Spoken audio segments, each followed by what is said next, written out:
Dubai में मौजूद दुनिया के डीपेस्ट डाइविंग पूल की कंस्ट्रक्शन के दौरान जब जमीन में 45 मीटर का टनल खोद दिया गया तो एक अनोखे मसले ने इंजीनियरिंग टीम का रास्ता रोक दिया। मालूम पड़ा कि पोलैंड में डीप स्पॉट नामी एक डाइविंग पूल खुला है जिसकी गहराई भी 45 मीटर्स ही है।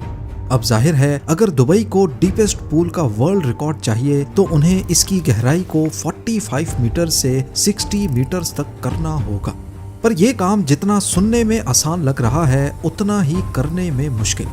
एक्सपर्ट्स ने कैलकुलेट किया कि अगर पूल की गहराई को 60 मीटर्स तक गहरा किया गया तो ग्राउंड वाटर का प्रेशर इसे बड़ी आसानी से ऊपर धकेल सकता है। यह ठीक ऐसा ही है जैसे भरी हुई पानी की बोतल को पानी के तालाब में डाला जाए तो वो सरफेस पर ही रहेगी, क्योंकि बॉयंसी फोर्स की वजह से तालाब का पानी उस बोतल को नीचे से ऊपर की तरफ धक्का देगा। यानी पूरा पूल किसी भी वक्त जमीन से ऊपर उठ सकता है। कंस्ट्रक्शन के इस पॉइंट पे दुबई का डीपेस्ट पूल बनाने का सपना टूटता हुआ दिख रहा था, लेकिन फिर एक आइडिया ने सब कुछ बदल दिया। जेम टीवी की वीडियोस में एक बार फिर से खुशामदीद। नाजरीन, वर्ल्ड रिकॉर्ड्स बनाने की बात हो तो दिमाग में सबसे पहला नाम दुबई का आता है। 425 गिनीज वर्ल्ड रिकॉर्ड्स के साथ दुबई पूरे मिडल ईस्ट में अभी तक नंबर 1 पे है, और ऐसा महसूस होता है कि ये नंबर दुबई के रूलर किसी कीमत पर खोना नहीं चाहते। वर्ल्ड रिकॉर्ड्स की इस लाइब्रेरी में एक और एडिशन हुई दुबई के प्रिंस शेख हमदान बिन राशिद अल मखदूम की फरमाइश पर, जिसको आज दुनिया डीप डाइव दुबई के नाम से जानती है। दुबई डीप डाइव सिर्फ एक पूल नहीं बल्कि ये एक अजीबो गरीब दुनिया है।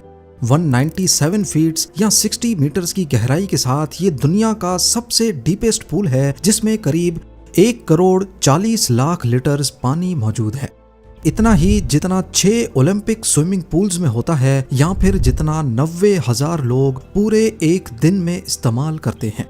इस पूल में एक डूबे हुए शहर की थीम रखी गई है, जहां डाइवर्स को ऐसा एक्सपीरियंस मिलता है जिसका पहले सोचना भी मुश्किल था।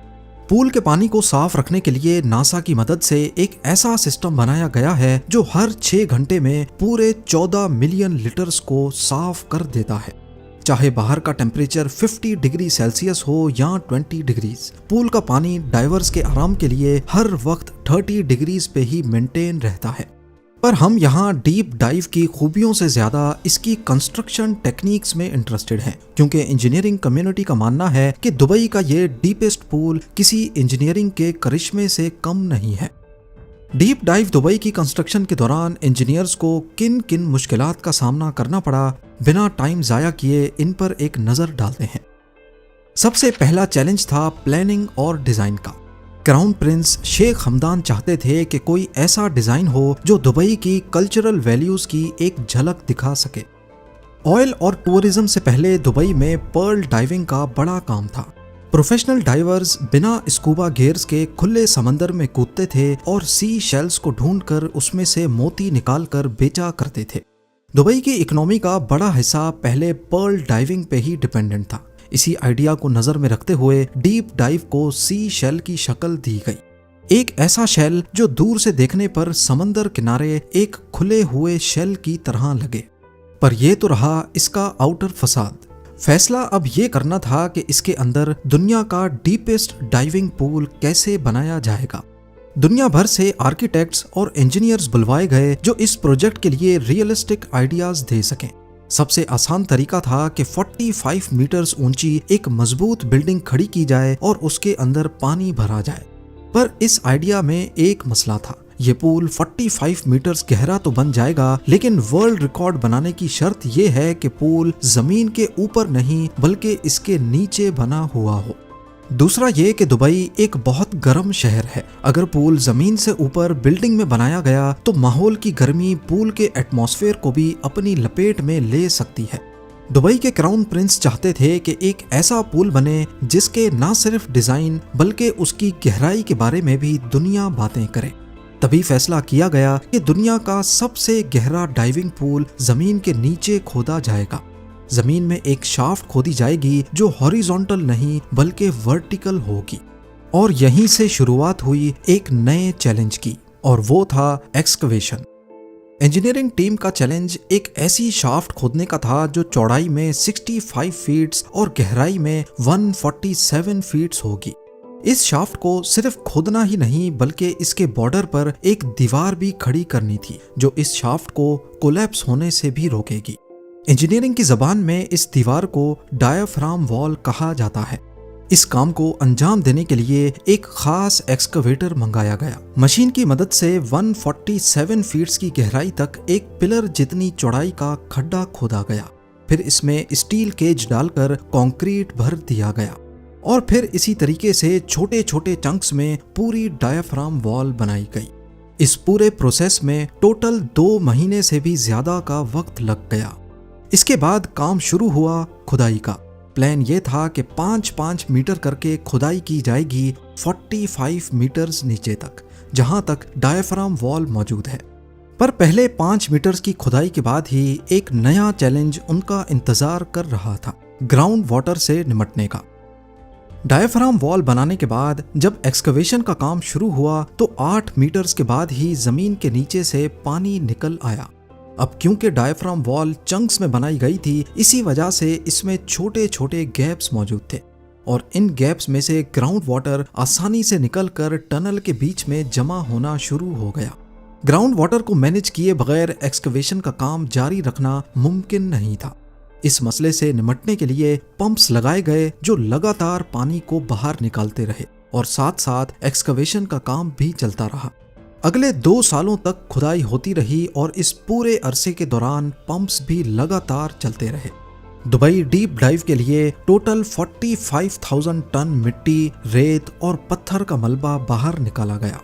एक्सकवेशन के बाद जब पंप्स को बंद किया गया तो टनल में दोबारा से पानी भरने लगा। इस सूरत में जरूरी था कि पहले डायाफ्राम वॉल को अच्छी तरह वाटर प्रूफ बनाया जाए। अगले कई महीनों के दौरान डायाफ्राम वॉल की वाटर प्रूफिंग की गई और उसके बाद जाकर वाटर पंप्स को बंद किया गया। डायाफ्राम वॉल, टनल की खुदाई और ग्राउंड वाटर को रोकने के लिए वाटर प्रूफिंग में टोटल 3 साल से भी ज्यादा का वक्त लग गया। अब इंजीनियरिंग टीम पहले ही काफी लेट हो चुकी थी। एक एक दिन कीमती था, पर इसी दौरान डीप डाइव की कंस्ट्रक्शन प्रोसेस में एक नई मुसीबत खड़ी हो गई, डिजाइन में तब्दीली। जब डायाफ्राम वॉल भी तैयार हो गई, एक्सकवेशन भी हो गई और ग्राउंड वाटर को भी मैनेज कर लिया गया, एन उस मौके पे खबर मिली कि पोलैंड के कैपिटल वॉर्सो के करीब डीप स्पॉट नामी एक डीप डाइविंग पूल खुला है और उसकी डेप्थ भी 45 मीटर्स या 147 फीट्स ही है। ये खबर पूरी डीप डाइव की प्रोजेक्ट टीम पर बिजली बनकर गिरी, क्योंकि उन्होंने अभी तक जितनी भी मेहनत की थी वो वर्ल्ड रिकॉर्ड बनाने के लिए ही की थी। नॉर्मली इस किस्म के जितने भी प्रोजेक्ट्स होते हैं इनमें ज्यादातर डिटेल्स को सीक्रेट रखा जाता है और ऐसा ही कुछ इस केस में हुआ था। दुबई के क्राउन प्रिंस को जब ये बात पता चली तो उन्होंने फरमाइश की कि डीप डाइव की गहराई को और ज्यादा करके वर्ल्ड रिकॉर्ड अभी भी आसानी से बनाया जा सकता है। लेकिन यहाँ पर एक मसला था, क्योंकि जमीन से 8 मीटर्स नीचे ही ग्राउंड वाटर था जो ऑल द वे 45 मीटर्स तक जा रहा था। यानी ये ग्राउंड वाटर नीचे से पूरे पूल को पुश करेगा। इस फोर्स को बॉयंसी फोर्स भी कहते हैं। इंजीनियर्स ने इस फोर्स को पूल के अंदर भरे जाने वाले पानी से कैंसिल करने की कैलकुलेशन पहले से कर रखी थी और ये कैलकुलेशन पूल की 45 मीटर्स की गहराई को नजर में रखते हुए की गई थी। पर अगर पूल की गहराई मजीद 15 मीटर्स बढ़ाई गई तो जाहिर है बॉयंसी फोर्स भी और ज्यादा बढ़ जाएगी और ये ऐन मुमकिन है कि पूल पूरी डायाफ्राम वॉल के साथ जमीन से बाहर निकल आए। इस मसले की वजह से पूरा कंस्ट्रक्शन का काम हॉल्ट हो गया था। इस मसले का जल्द अज जल्द कोई ना कोई सॉल्यूशन निकालना बहुत जरूरी था। बहुत रिसर्च के बाद आखिरकार एक सॉल्यूशन निकाल ही लिया गया। एक तो ये कि टनल में एक्स्ट्रा 15 मीटर्स की खुदाई होगी, पर इन एक्स्ट्रा 15 मीटर्स का डायामीटर पहले 45 मीटर्स के डायामीटर से तकरीबन आधा होगा। इससे होगा ये कि बॉयंसी फोर्स का एरिया कम हो जाएगा। और दूसरा ये कि टनल के नीचे अंडर रीमिंग बेस बनाई जाएगी। अंडर रीमिंग बेस एक ऐसी टेक्निक को कहते हैं जिसमें स्ट्रक्चर की फाउंडेशन के नीचे जमीन में एक एंकर नुमा चीज गाड़ी जाती है। जिस तरह एक एंकर पूरी शिप को रोके रखता है, ऐसे ही अंडर रीमिंग भी पूरे स्ट्रक्चर को जमीन के साथ खींच के रखती है। इस तरीके से डीप डाइव दुबई की डेप्थ को 45 मीटर से 60 मीटर्स तक एक्सटेंड किया गया और पूरा प्रोजेक्ट एक बार फिर से गिनीज बुक के लिए एलिजिबल हो गया। पर मसले अभी भी टले नहीं थे। जैसे ही दिन गुजरते जा रहे थे, 60 मीटर्स गहरे टनल को बगैर पानी के रखना भी खतरे से भरपूर था, क्योंकि बोयंसी फोर्स को कैंसिल करना पूल के अंदर मौजूद पानी से ही मुमकिन था। अगर ज्यादा देर तक इसे खाली रखा गया तो पूरा स्ट्रक्चर ग्राउंड वाटर की वजह से ऊपर उठ सकता है। अब बारी थी इसमें 1 करोड़ 40 लाख लीटर्स पानी भरने की। पर मसला ये था कि दुबई की वाटर सप्लाई अथॉरिटी बहुत लिमिटेड पानी दे सकती थी, और अगर इसी स्पीड से पानी भरा गया तो पूल को भरने में 3 महीने लग सकते हैं। डेडलाइन पर पूरा उतरने और इस काम को जल्दी अंजाम देने के लिए दुबई वाटर अथॉरिटी की सप्लाई के साथ साथ 100 से ज्यादा वाटर टैंकर्स भी मंगाए गए। डीप डाइव के ग्रैंड स्केल का अंदाजा आप इस बात से लगा लें कि इसके बावजूद पूल को भरने में 1 महीना लग गया। यहाँ आपको बताते चलें कि पानी भरने से पहले इसके अंदर पहले डूबे हुए शहर की थीम बनाई गई और बाद में पानी भरा गया था। पानी भरने के बाद भी बहुत सारे नए चैलेंजेस का सामना करना पड़ा, जैसा कि कुछ मटेरियल्स पर जंग लगने लगा और कुछ आइटम्स पानी भरने के बाद फ्लोट करने लगे। फिर उन्होंने ऐसे आइटम्स के अंदर सुराख करके एक्स्ट्रा वेट भरा ताकि वो फ्लोट ना कर सके। सारी फिनिशिंग करने के बाद 2021 में पहले डीप डाइव को स्पेशल गेस्ट के लिए खोला गया और फिर पब्लिक के लिए 2022 में। डीप डाइव दुबई पे आने वाला खर्चा अभी तक दुबई गवर्नमेंट की तरफ से सीक्रेट रखा गया है, क्योंकि उनकी नज़र में ये एक प्राइसलेस प्रोजेक्ट है।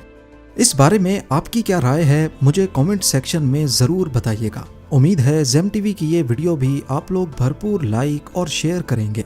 मिलते हैं अगली शानदार वीडियो में।